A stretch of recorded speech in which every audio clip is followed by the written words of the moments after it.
Cumprimento a todos os meus irmãos com a paz de Jesus. Antes de começar, vamos orar. Pai querido que estás nos céus, na tua presença estamos para te adorar, para suplicar, para implorar o derramamento do Espírito Santo sobre mim e os meus irmãos, para que ao abrirmos a tua palavra, para estudar este tema profético, que o Espírito Santo abra nossa mente e nos ajude a entender e nos preparar para a breve volta de Jesus. É em nome de Jesus que pedimos. Amém, Senhor. O tema que Deus colocou na nossa mente para hoje é o anticristo. O anticristo já está na terra? O que você acha? O anticristo é algo do passado ou o anticristo é algo do futuro? O que você pensa sobre isso? O preterismo é um tipo de interpretação da profecia bíblica que joga tudo para o passado, por isso chama-se preterismo. Foi criado por um jesuíta espanhol, Luís de Alcázar, que viveu entre os anos de 1554 a 1613. Ele defendia que as profecias bíblicas que falam do anticristo, elas se aplicam ao passado, ao tempo do Império Romano, aos primeiros séculos da história cristã.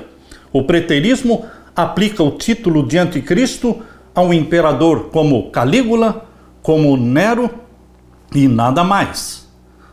A interpretação preterista de Luís Alcázar, ela desvia o foco do papado. Ele livra a pele do papado porque ele viveu exatamente no tempo da Reforma Protestante. A Reforma Protestante de 1517, o 16º século. Naquele tempo, os jesuítas criaram um movimento chamado de Movimento contra a Reforma, para destruir as interpretações protestantes que apontavam para o papado como sendo o anticristo.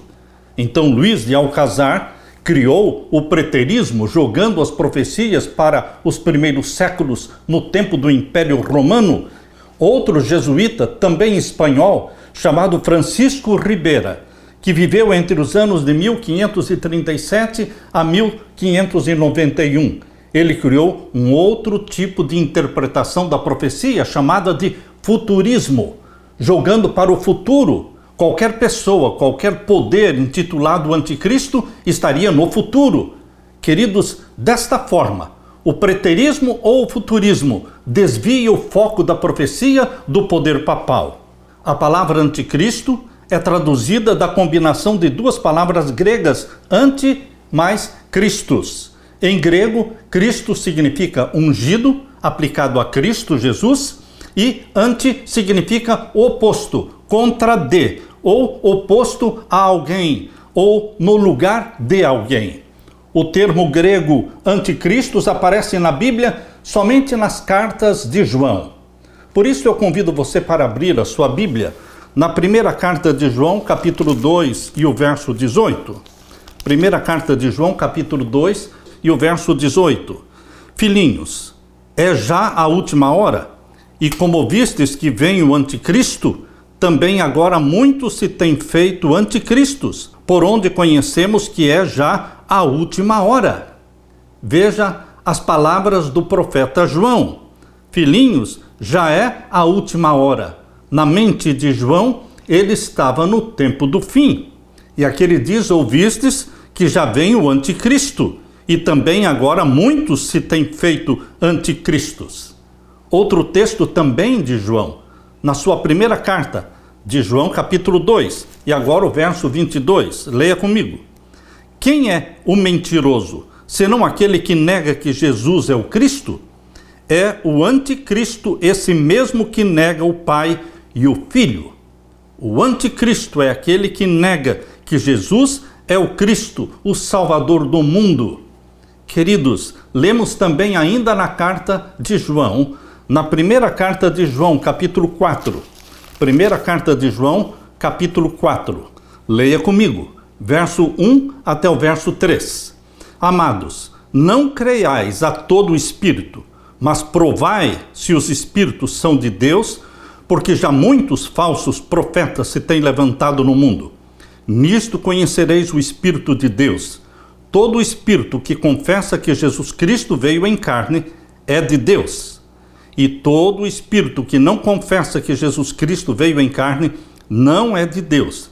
Mas este é o espírito do anticristo, do qual já ouvistes que há de vir, e eis que já está no mundo. Interessante que João diz, já está no mundo, e também diz que há de vir. Quando João se refere ao anticristo que já está no mundo, certamente ele está falando do anticristo original, que é Satanás. Satanás é o anticristo original, aquele que se coloca contra Cristo, aquele que se coloca no lugar de Cristo, aquele que quer ser adorado no lugar de Jesus Cristo.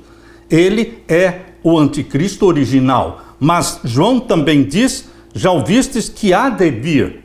Quando ele fala do anticristo que viria, colocando no futuro, está falando de um poder que surgiria na terra, querendo parecer Deus, se assentando no trono de Deus, aceitando ser adorado, tentando mudar a lei de Deus, ousando perdoar pecados. Queridos, João está falando do anticristo original Satanás, que já estava no mundo nos dias dele, e também do anticristo que viria como agente, como representante de Satanás. Por isso eu convido você também para ler a carta de João, agora a segunda carta de João. Segunda carta de João, capítulo 1 e o verso 7.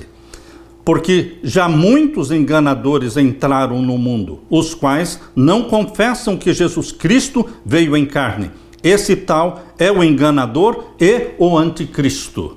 Mas, além das cartas de João, nós temos também a segunda carta de Paulo aos Tessalonicenses. Eu convido você para abrir a sua Bíblia na segunda carta de Paulo aos Tessalonicenses. Vamos ver então o capítulo 2. O capítulo 2, vamos ler o verso 2 até o verso 4. Aqui neste texto da segunda carta aos Tessalonicenses, Paulo não usa a palavra anticristo, mas ele descreve o anticristo, usando outras expressões similares.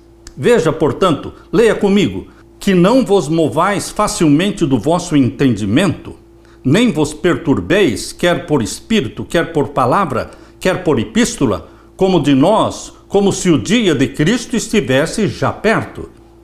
O finalzinho do verso 2, Paulo está advertindo contra o pensamento de que a volta de Jesus estava muito próxima. Ele está dizendo que ninguém engane vocês quanto à segunda vinda de Jesus, como se já estivesse muito perto. E agora o verso 3, Paulo explica, ninguém de maneira alguma vos engane, porque não será assim, sem que antes venha a apostasia. Em outras palavras, Jesus não voltará antes que venha a apostasia. A igreja cristã que nasceu pura, em Apocalipse capítulo 12, aquela mulher vestida do sol, queridos, essa mulher pura, ela se apostataria e se tornaria aquela mulher de Apocalipse 17. Em Apocalipse 17, a mulher é uma prostituta, é uma igreja que se prostituiu com o mundo, é uma igreja que fez uma parceria com Satanás. Queridos, Paulo está dizendo que antes da segunda vinda de Jesus, viria a apostasia da igreja cristã. Leio de novo, verso 3. Ninguém de maneira alguma vos engane, porque não será assim, sem que antes venha a apostasia e se manifeste o homem do pecado. Paulo chama o líder da igreja cristã, apóstata, de homem do pecado. E o que mais? O filho da perdição. Paulo usa esses dois títulos para o anticristo. Homem do pecado e filho da perdição. E o verso 4.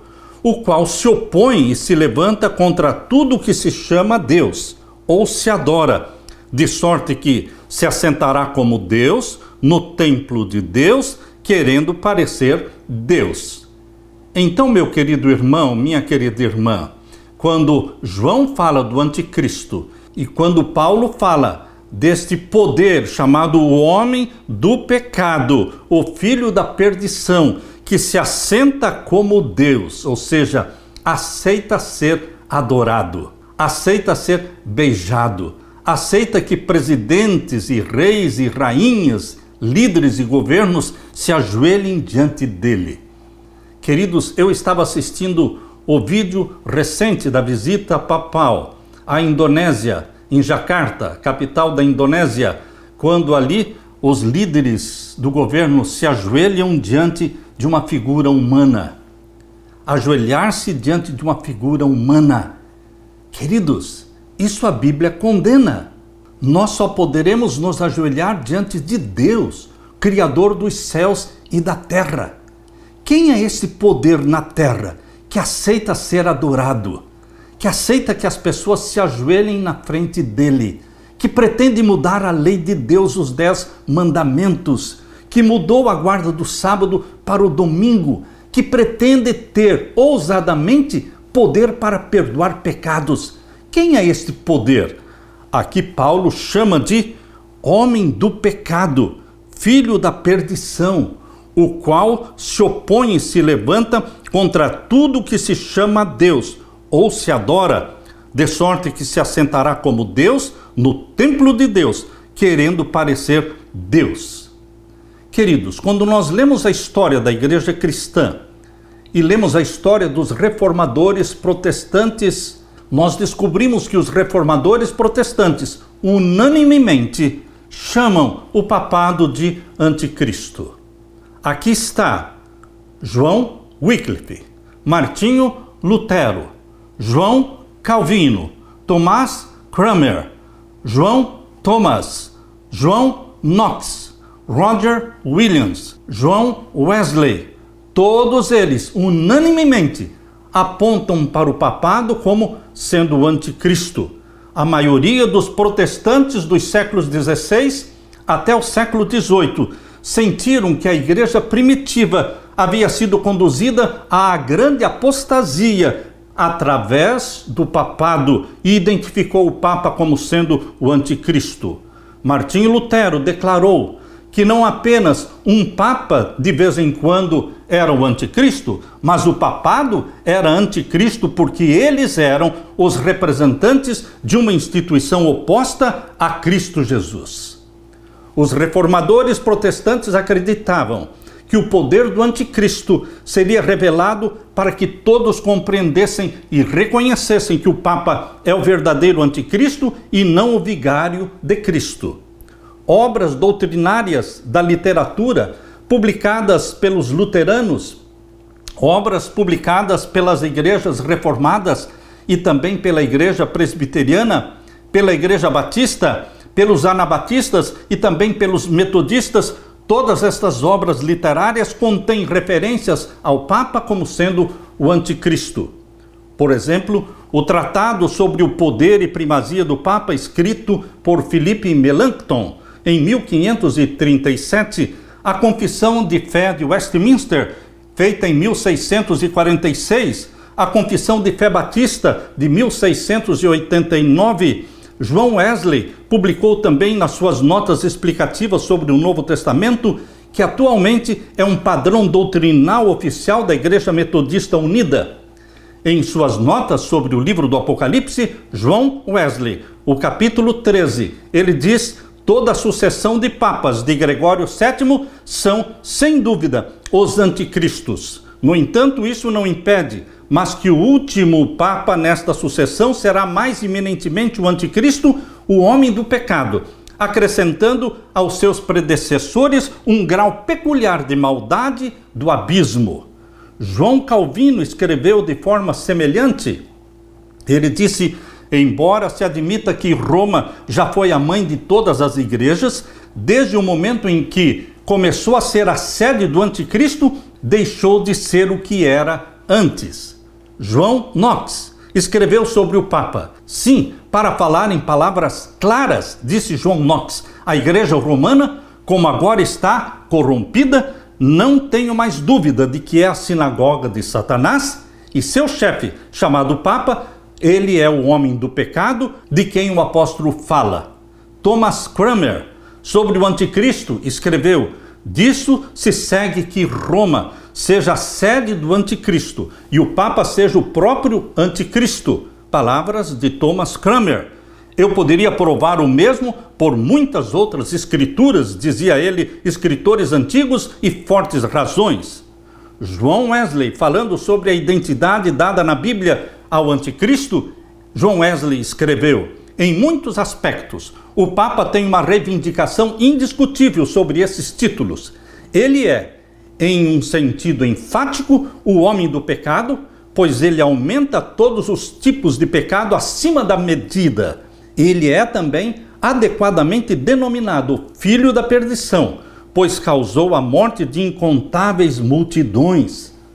Roger Williams, ele escreveu sobre o papado: o pretenso vigário de Cristo na terra, que se assenta como Deus no templo de Deus, exaltando-se não apenas sobre tudo que se chama Deus, mas sobre as almas e consciências de todos os seus vassalos. Sim, sobre o Espírito de Cristo, sobre o Espírito Santo. Sim, o próprio Deus, falando contra o Deus do céu, pensando em mudar os tempos e as leis, mas ele é o filho da perdição. Palavras de Roger Williams. Na Confissão da Fé de Westminster, de 1647, está escrito, isto é, da Igreja Presbiteriana: não há outro cabeça da Igreja senão o Senhor Jesus Cristo. Em sentido algum, pode ser o Papa de Roma o cabeça dela, senão que ele é aquele anticristo, aquele homem do pecado e filho da perdição que se exalta na Igreja contra Cristo e contra tudo que se chama Deus. O reformador suíço Zwinglio e também o reformador inglês William Tyndale, a escritora e profetisa Ellen White, no livro Grande Conflito, todos eles apontam para o papado como sendo o anticristo. Queremos agora abrir a Bíblia. E o que a profecia bíblica nos ensina sobre este poder que se levanta como Deus, querendo parecer Deus e mexe com a lei de Deus e persegue o povo de Deus? Vamos deixar que a Bíblia fale. Abra sua Bíblia em Daniel capítulo 7. Daniel capítulo 7. E vamos ver então o verso 25. Daniel capítulo 7 e o verso 25.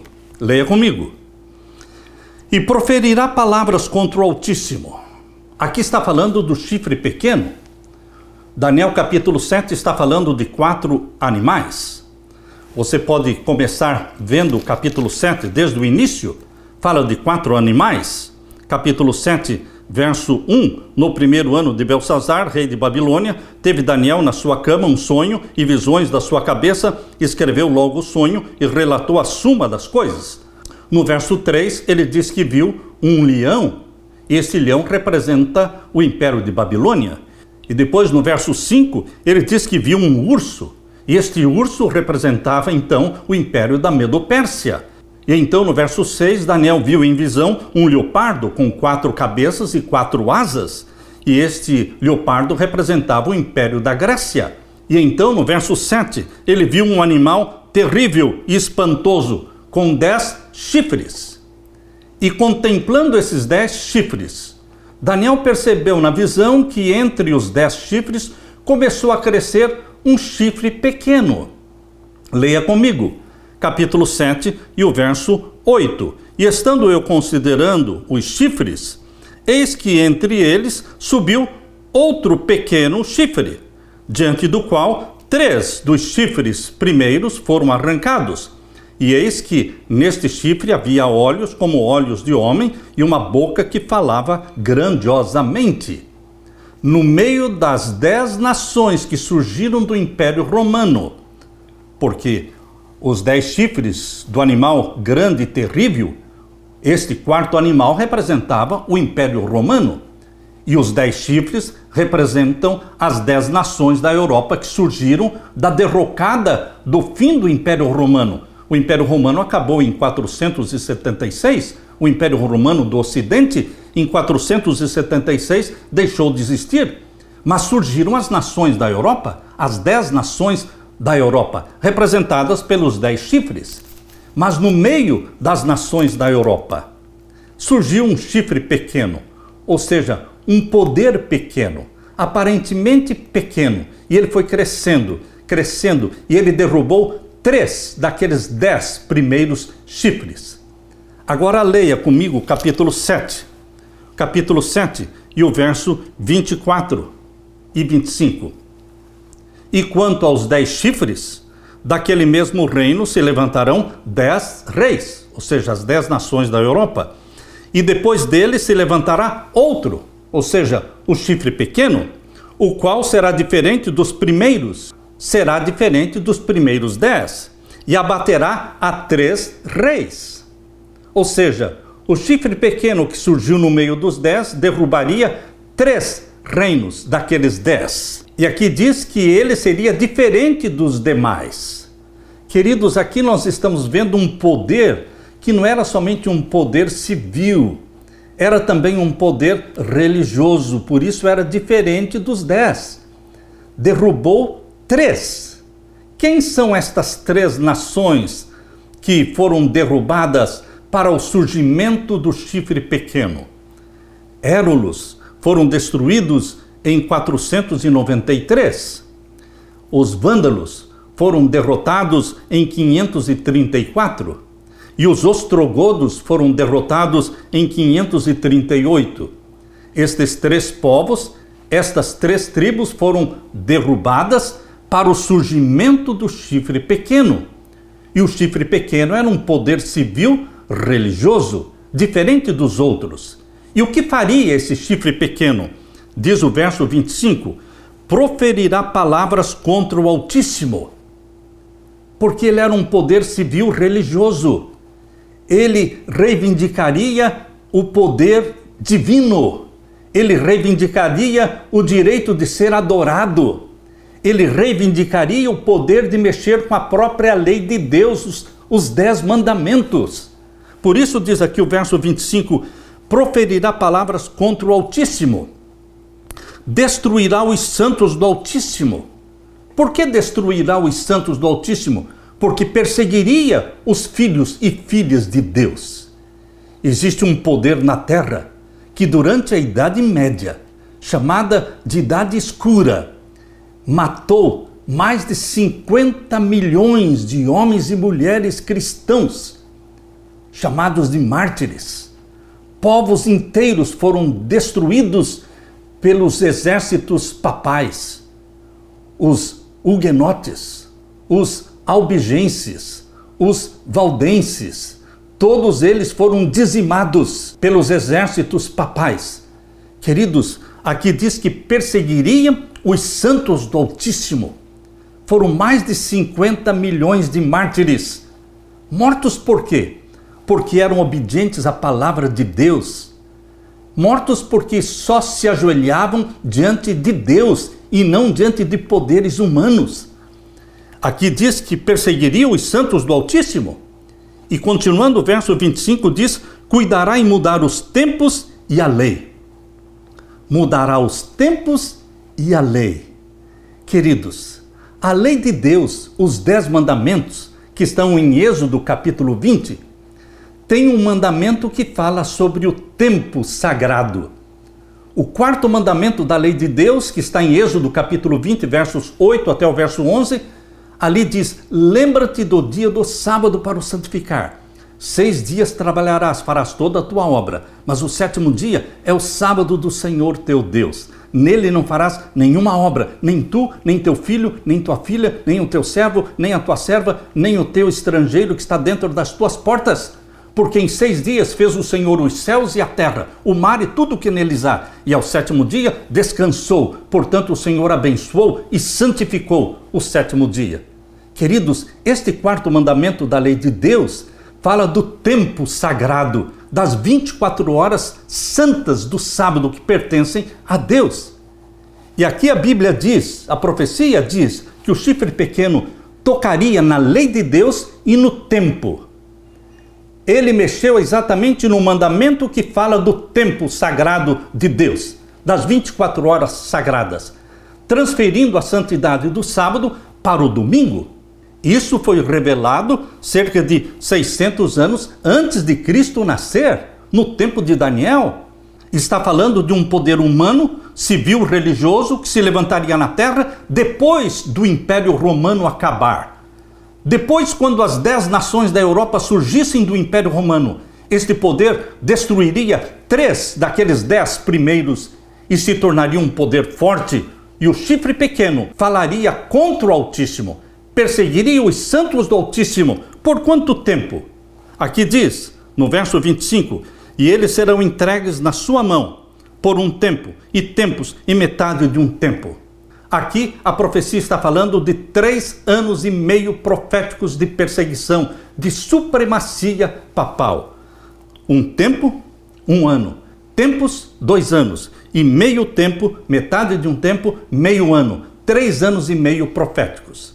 Conforme diz em Números 14:34, um dia em profecia equivale a 1 ano, porque o ano profético da Bíblia é de 360 dias. 3 anos e meio são 1260 dias.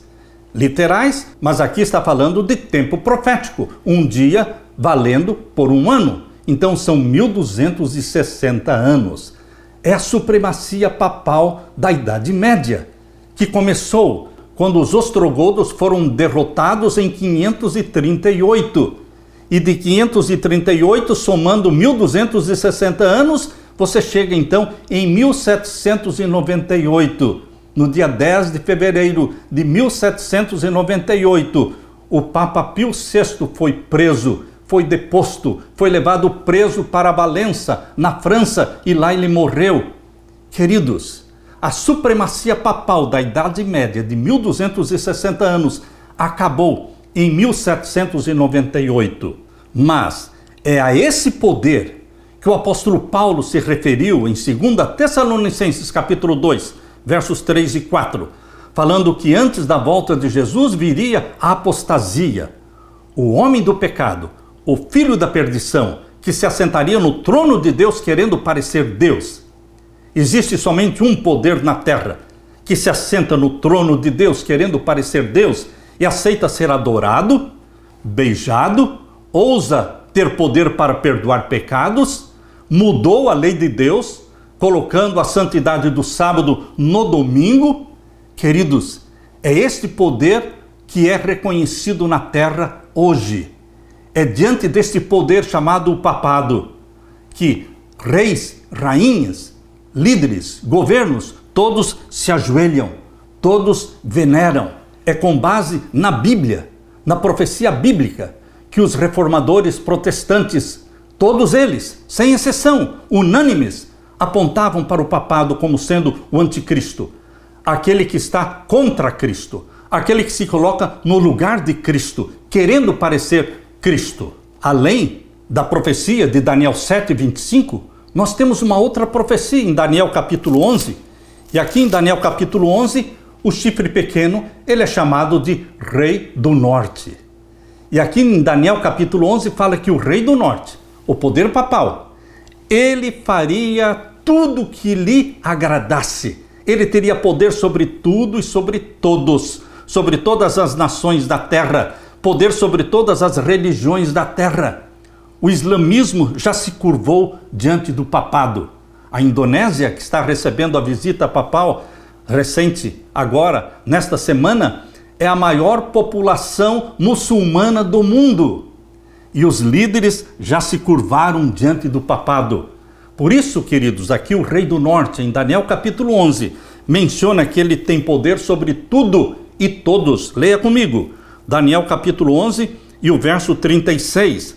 E este rei, o Rei do Norte, o poder papal, fará conforme a sua vontade, e se levantará e se engrandecerá sobre todo Deus.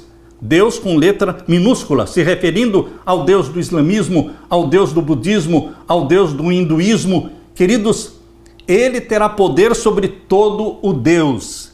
E ele também se levanta contra o Deus da Bíblia, porque diz aqui, se engrandecerá sobre todo Deus e contra o Deus dos deuses. Ou seja, o Deus da Bíblia falará coisas maravilhosas e será próspero. O papado tem prosperado em todos os planos. A encíclica papal Laudato Si tem sido um sucesso, porque todos os países da terra aceitaram a encíclica e estão juntos na ecologia, nas mudanças climáticas e preparando o mundo para o domingo ecológico, para o domingo verde, para a lei dominical. Queridos, por isso a profecia diz que o rei do norte se engrandeceria, se levantaria, falaria coisas maravilhosas, seria próspero. Finalzinho do verso 36. Até que a ira se complete, porque aquilo que está determinado será feito. O imperador Constantino, ele uniu igreja e Estado. E então, a partir de Constantino, a igreja de Roma nomeou o bispo de Roma para ser papa, para ser o líder da igreja cristã. Porém, da igreja cristã que apostatou. A igreja pura se tornou a mulher prostituta de Apocalipse 17. Aqui vocês veem, nesta profecia de Daniel 11, o sucesso e a prosperidade e o engrandecimento do poder papal no tempo do fim. Agora, queridos, quando nós vamos para o Novo Testamento, em Apocalipse capítulo 13, Apocalipse capítulo 13, nós temos aqui o mesmo poder. O mesmo poder que em Daniel 7:25 é chamado de o chifre pequeno. O mesmo poder que em Daniel 11 é chamado de o rei do norte. Agora aqui em Apocalipse 13, este mesmo poder é chamado de a besta que subiu do mar. Apocalipse 13, verso 1.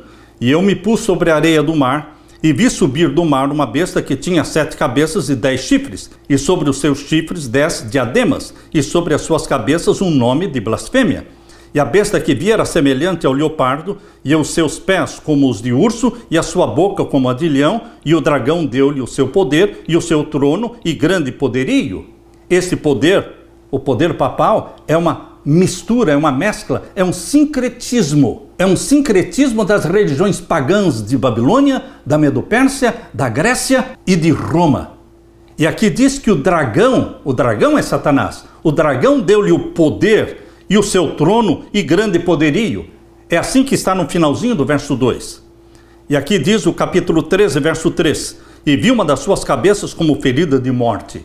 Isso aconteceu no dia 10 de fevereiro de 1798, quando acabou a supremacia papal da Idade Média.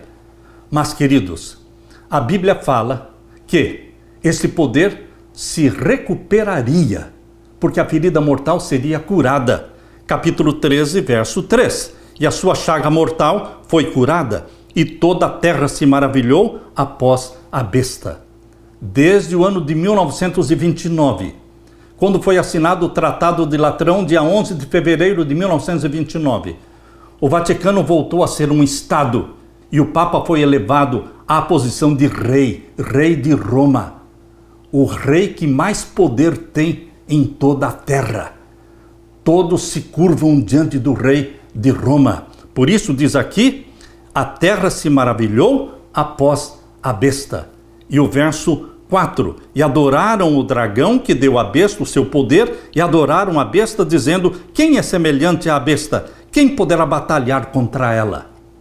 Que poder existe na terra, além do poder papal, que viaja pelo mundo todo, e todos se curvam, e todos adoram?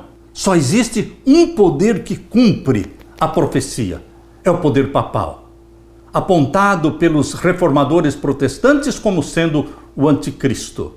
Queridos, o preterismo quer jogar a expressão, a profecia anticristo para o passado, para Calígula, para Nero, ou então quer jogar para o futuro, para algum poder ou para alguém que ainda virá no futuro. Mas a profecia mostra que o anticristo já está na terra, já está sendo adorado por líderes governamentais e por líderes religiosos.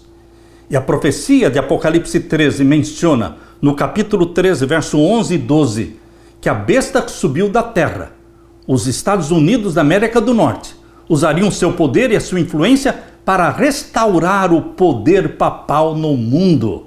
Leia comigo Apocalipse 13, 11 e 12. E vi subir da terra outra besta, e tinha 2 chifres semelhantes aos de um cordeiro, e falava como dragão. Percebam que os Estados Unidos da América do Norte estão representados pela besta que subiu da terra. E aqui diz que este animal, que parecia um cordeiro, mas não era cordeiro, falava como o dragão. Um animal que parece cordeiro, mas não é cordeiro, é o bode. E o bode é o símbolo de Baphomet. É o símbolo do deus da maçonaria. E o deus do governo americano é o deus da maçonaria, Baphomet. Por isso diz, fala como o dragão. É o deus de chifres. E aqui diz que este poder, que representa os Estados Unidos, verso 12, leia comigo, exerce todo o poder da primeira besta na sua presença. O mesmo poder e autoridade que o papado tinha na Idade Média, agora os Estados Unidos têm esse mesmo poder e autoridade.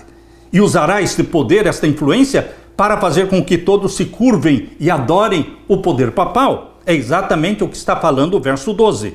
Exerce todo o poder da primeira besta na sua presença e faz que a terra, percebam aqui, e faz que a terra e os que nela habitam adorem a primeira besta, se curvem diante do poder papal, cuja chaga mortal foi curada.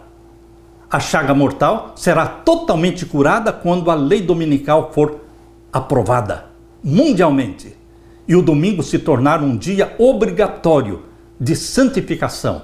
Queridos, nós estamos a poucos passos da lei dominical, do decreto dominical, do sinal da besta que será implantado, forçando todos a adorarem e se submeterem e a obedecerem o papado. E aquele que não receber o sinal da besta, a santificação do domingo, no lugar do sábado, não poderá nem comprar nem vender. Nós estamos vivendo exatamente nestes meses, até que a lei dominical seja aprovada mundialmente, primeiramente nos Estados Unidos, e dali se espalhará por toda a terra. Queridos, os 10 reinos de Apocalipse 17, verso 12 e verso 13, os 10 reinos modernos, seus líderes vão dar autoridade e poder ao papado para que reine sobre tudo e todos. Leia comigo, Apocalipse 17, verso 12. E os 10 chifres que viste são 10 reis que ainda não receberam o reino, mas receberão poder como reis por uma hora juntamente com a besta. Aqui não está falando de 10 reinos da Idade Média, aqui está falando de 10 reinos modernos. E os líderes dos 10 reinos modernos, das 10 supernações, darão seu poder e autoridade ao papado para que reine. Diz o verso 13, estes têm o mesmo intento e entregarão seu poder e autoridade à besta. Meu querido irmão, você e eu estamos vivendo num tempo sem igual. Nós estamos a poucos passos da segunda vinda de Jesus. Nós estamos a poucos passos da angústia qual nunca houve. Nós vamos atravessar juntos a grande tribulação. Nós vamos ser amparados por Jesus Cristo. Ele vai nos proteger. Ele vai nos sustentar. Não importa quão terrível seja esta perseguição contra os filhos e filhas obedientes de Deus, que guardam os mandamentos de Deus, nós não estaremos sozinhos, estaremos sustentados e protegidos pelos anjos de Deus.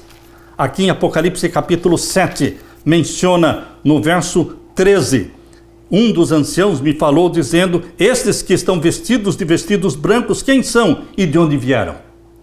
Você e eu, meu querido irmão, nós estamos nesta multidão, vestindo vestidos brancos. E a pergunta é, quem são e de onde vieram? Falando de você, de nós, desta última geração. Verso 14, e eu disse-lhe, Senhor, tu sabes. E ele me disse, estes são os que vieram da grande tribulação e lavaram seus vestidos e os branquearam no sangue do Cordeiro. Você não está sozinho, meu querido irmão. Nós somos de Jesus. Nós vestimos as vestimentas brancas de Jesus. É Jesus que nos apacenta. Verso 17. Porque o Cordeiro que está no meio do trono os apacentará. Diga aleluia. O Cordeiro que está no meio do trono os apacentará. Ele é o nosso bom pastor. É somente diante dele que nós nos dobramos. É somente a ele que nós adoramos. E lhe servirá de guia. Jesus é o guia seu e meu. Ele nos guia para todas as fontes das águas da vida. E Deus limpará dos seus olhos toda lágrima. Diga aleluia, glória a Deus por esta esperança, por esta mensagem de conforto. E o nosso clamor é: ora vem, Senhor Jesus. Eu deixo com você a paz de meu Jesus Cristo. Deixe-me orar com você. Pai querido que estás nos céus, obrigado porque o Senhor nos guia através da profecia bíblica, através do Espírito Santo. O Senhor está nos preparando para estes últimos momentos da história da Terra. Somos a última geração. Vamos ver Jesus Cristo voltando em glória e majestade. Vamos atravessar a grande tribulação. Clamamos pela proteção dos teus anjos e clamamos pelo batismo do Espírito Santo. Ora vem, Senhor Jesus Cristo, sustenta-nos com a tua graça. É em teu nome que pedimos e agradecemos. Amém, Senhor, e amém. Deixo com você, meu irmão, minha irmã, a paz de Jesus. Amém.